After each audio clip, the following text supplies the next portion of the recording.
इकाई में क्वेश्चन हम लोग पढ़ने जा रहे हैं स्कैटरिंग ऑफ लाइट, प्रकाश का प्रकीर्णन।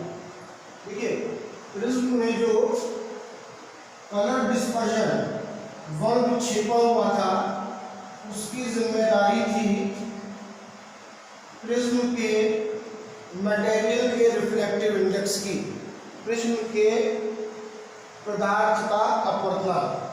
तो जो वो डिस्पर्जन जो हुआ उसको आपने कलर डिस्पर्जन, यानी कि आपने इसको कहा कि वर्ण विक्षेपण है सात रंग में, ठीक है। अब ये डिस्पर्जन एक और तरीके से होता है जिस पे आपको गौर करना है, जिसको हम बोलने जा रहे हैं प्रकाश का प्रकीर्णन, मतलब कि स्कैटरिंग ऑफ लाइट। प्रकीर्णन स्कैटरिंग का मतलब है प्रकाश का फैलना।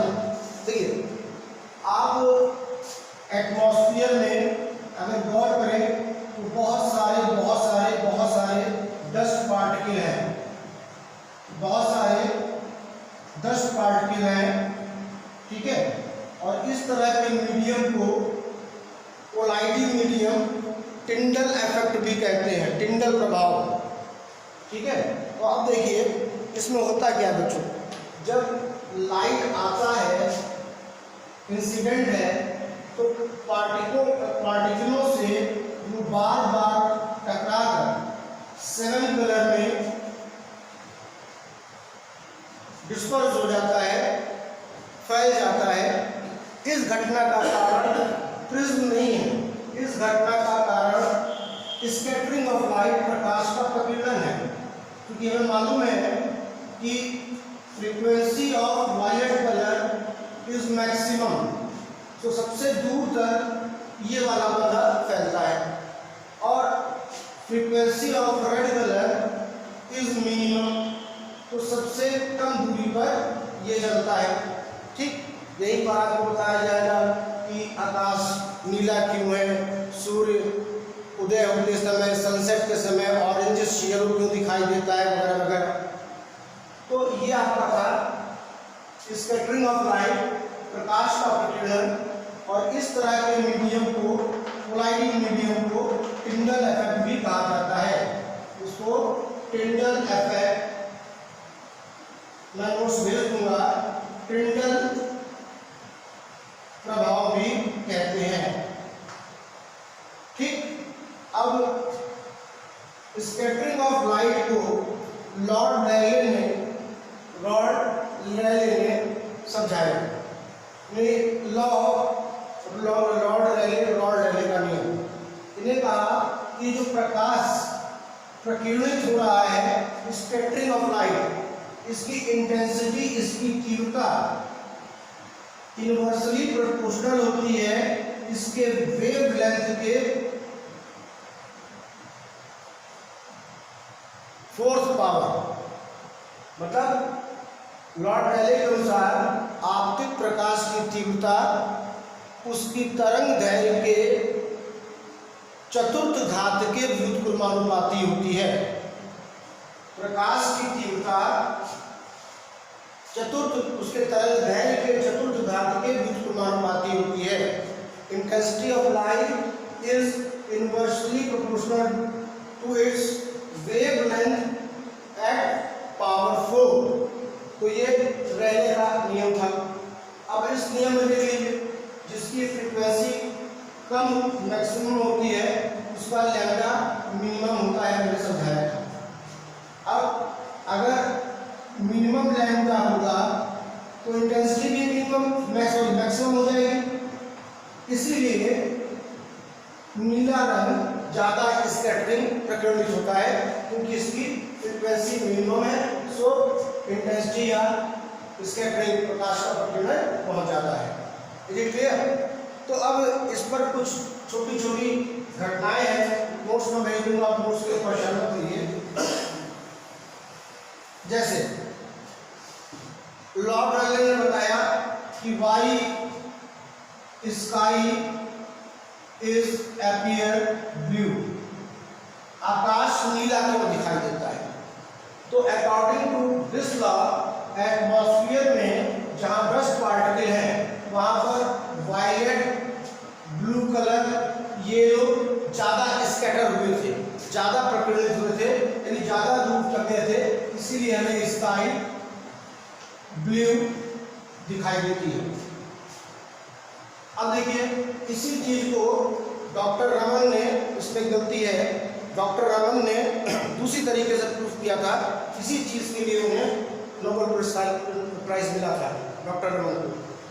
अब देखिए क्वेश्चन ये आया कि सुबह मॉर्निंग जब सूर्य निकलता होता है तो वो येलोइश ऑरेंज जैसा होता है, फिर क्या होता है, फिर दोपहर आती है,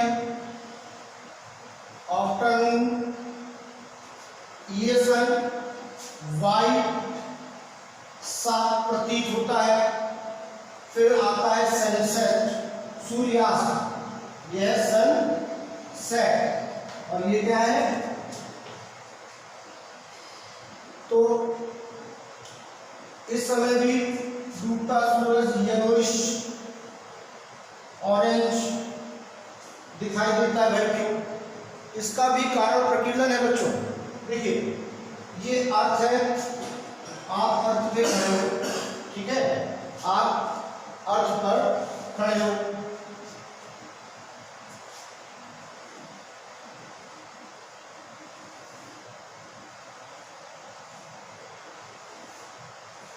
ये अर्थ है, आप अर्थ पर कहीं हो। अब देखो स्कैटरिंग के लिए, स्कैटरिंग ऑफ लाइट, प्रकाश के प्रकीर्णन के लिए मीडियम का होना बहुत जरूरी है। ये मीडियम नहीं होगा, मीडियम में तमाम डस्ट पार्टिकल्स हैं तो स्कैटरिंग नहीं होगी। अब यहाँ पर देखिए ये डस्ट पार्टिकल है, यहाँ पर देखिए ये डस्ट पार्टिकल है,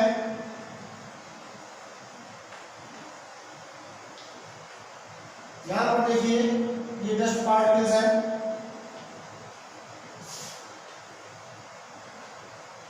अब देखिए ये मॉर्निंग सुबह के समय और शाम के समय, मैं फिगर फिर से क्लियर करके बना रहा हूँ क्योंकि ये समझना आपके लिए बहुत जरूरी है। ये स्कैटरिंग समझ गए होंगे, इस मीडियम का जिसमें टिंडल इफेक्ट की बात की तो उसका होना जरूरी है। तो आप इस तरह देखिए ये अर्थ है जिस पर आप हैं, ये मॉर्निंग में सन है, फिर ये आपका दोपहर में सन है, और फिर ये आपका इवनिंग टाइम पे हमने सूरज लिया। सूर्य उदय और अस्त के समय, डॉन एंड सनसेट, क्या होता है, येलोइश ऑरेंज या लाल जैसा होता है, और सनसेट के समय भी येलोइश ऑरेंज जैसा लुक देता है, पर दोपहर में ये कुछ वाइट सा लुक देता है। क्यों?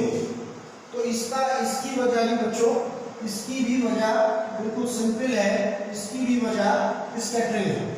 देखिए स्कैटरिंग के लिए मीडियम का होना बहुत जरूरी है। सो जरा यहाँ मीडियम देखिए, यहाँ मीडियम देखिए, यहाँ मीडियम देखिए, यानी सुबह वातावरण, वायुमंडल, एटमॉस्फेयर को देखिए, और दोपहर में और शाम को देखिए। इस समय ये दूरी कम होती है, सॉरी ज़्यादा होती है जब ये निकल रहा होता है या ये डूब रहा होता है। तो यहाँ पर जो भी लाइट है उसका खूब ज़्यादा स्कैटरिंग प्रकीर्णन होता है। ठीक, जब ज़्यादा स्कैटरिंग हो गई तो मैंने कहा था ब्लू वाइट कलर सबसे दूर जाएगा और रेड कलर सबसे कम चलेगा ड्यू टू देयर फ्रीक्वेंसी। तो यहाँ पर स्कैटरिंग ज़्यादा हो रही है, यहाँ ज़्यादा हो रही है, तो जो नीला नीला कलर था वो तो चला गया स्काई में, कहाँ चला गया, आसमान में। इंडिगो, वाइट, वायलेट, ब्लू, इनको ज़्यादा फैलना था। और अब क्या बचा रह गया, रेड। रेड कलर की फ्रिक्वेंसी कम होती है तो उसकी स्कैटरिंग भी, प्रकीर्णन भी कम होता है। इस कारण यहाँ पे आपको रेड कलर का ज़्यादा सा इफेक्ट दिखाई देता है। ये था सूर्य की बात। सन नोट्स में भेजूंगा, आप बात समझिएगा कि जहाँ पर मीडियम ज़्यादा था, ज़्यादा स्कैटरिंग हो रही है, नीला रंग चला गया आसमान में, लाल नारंगी यहीं बचा रह गया। दोपहर में कहते हैं सूर्य जो है सर के पास आ गया, तभी तो दोपहर में सबसे ज़्यादा गर्मी लगती है। इसका मतलब पास आया है, मतलब वहाँ पर एटमॉस्फेयर कम है। अब क्योंकि यहाँ एटमॉस्फेयर कम है तो स्कैटरिंग, प्रकीर्णन बहुत कम हुआ, और जब रंग फैले ही नहीं तो जब रंग मिल जाते हैं तो सफ़ेद का इफेक्ट देते हैं। इस कारण वहाँ पे आपको वाइटनेस दिख रहा है। अब देखिए, आप पृथ्वी से आकाश को देखिए, पृथ्वी से स्काई को देखिए तो आपको ये ब्लू दिखाई देती है।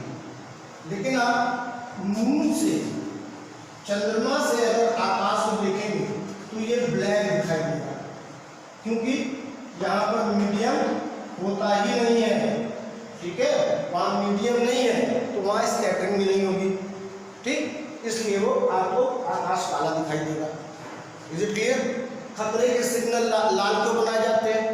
Why the signal of danger is red? Because red colour सबसे कम प्रकीर्णित होता है, सबसे मिनिमम स्कैटर करता है। ठीक, तो जो चीज़ कम फैलेगी वो गाढ़ी हो जाएगी।